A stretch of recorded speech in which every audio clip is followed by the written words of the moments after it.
આઠમના દાડે 12 મહિને એકવાર નિવેદ તો બધાય કરે છે, પણ પોતાના ઘેર પોતાની કુળદેવીનું નિવેદ જે રોજ ભોણું બનાવો ને, ઘરનું જમવાનું બનાવો ને, દાળ ભાત પૂરી શાક કઢી ખીચડી જે બનાવો હોય, પનીર ટિક્કા બનાવો તોય, પાલક પનીર બનાવો તોય, જે બનાવો હોય એ બધું તમારી માને ભાવથી જમાડજો.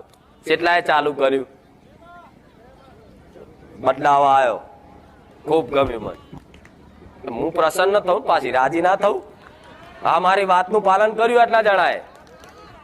હવે એ વખતે એવી વાત કરી કે આવો પ્રેમ રાખજો, આવી ભક્તિ રાખજો માતાજી પ્રત્યે, તમારી કુળદેવી પ્રત્યે, કે તમે જે ખાઓ એને ધરાવો, પાણી પીવો તો એને ધરાવો, ગમે તે વસ્તુ લાવો તો એને ધરાવો. બરોબર? તો કહેશે કે માતાજી એને ધરાવવાથી શું થશે?